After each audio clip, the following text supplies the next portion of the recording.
My mouth is watering. Didn't that look good? Gosh. All right, as we take a live look at Mount Wilson, let's check in with our meteorologist, Shanna Mendiola. She's here tracking your first alert forecast. All right, Shanna, I got to ask you, what's your favorite Filipino dessert? I know, asking the resident Filipina here. Yeah. I love anything pan. That means bread. So if it's fresh bread, I'll add butter, everything.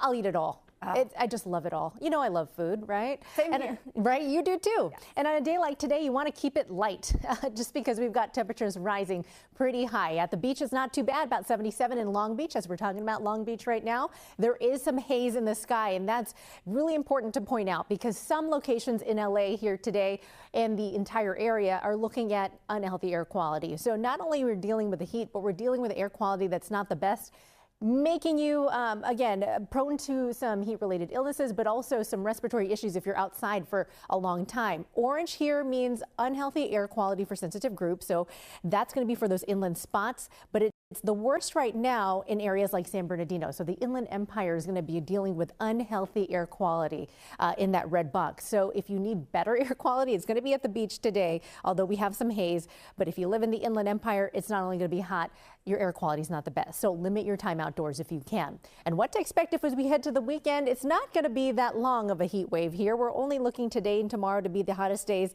The heat risk is still going to be moderate, so not as high as previous rounds of heat, but we're still going to be looking at a risk. So take it easy. And this weekend, definitely looking at better temperatures as we get some help from an area of low pressure. So let's map it out. Area of high pressure right offshore. This is heating us up. It moves onshore here and passes towards our east as we head to Thursday, Friday. So that's why we're going to cool down.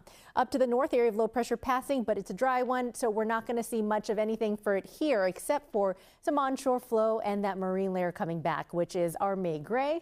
It'll be in the forecast and it'll help bring those temperatures back down. So Burbank, the valleys, today you are under a heat advisory. Tomorrow you'll still be under that, but temperatures will slightly come down by a couple degrees. Then we get to Friday, Saturday, and the heat advisories will expire, and we will be back in the 70s the rest of the week. Not much change here as we've got those clear skies coming after we start the days with some morning fog. And you can see it here on the maps. We've got a hot forecast for you here today and tomorrow, and then it's more tolerable as we head to the holiday weekend. Sunday, Monday, Tuesday, we'll be in the upper 70s in Los Angeles. I think we can handle that. Looking at the beaches, we will be looking a little bit cooler there, but warmer than average. The valleys in the 90s here today. Inland Empire, same. And remember, your air quality, not the best, so take breaks if you can. 80s here tomorrow. We'll be down to the 70s and then some 80s next week. Pretty temperate throughout the week with that heat happening today and tomorrow. After this, I think we're good to go. Still looking pretty warm in the deserts, though. Triple digits for you in the low desert. And for the mountains, we're getting warm. Some 70s today and tomorrow. Better forecast for the weekend with some 60s on the way. And then we'll wrap things up next week with some 70s for you. So we're watching it all. If you need the latest updates, check NBCLA.com as well as the NBCLA app and watch us right here on NBC. All right, Annabelle, back to you. All right, Shanna, thank you so much.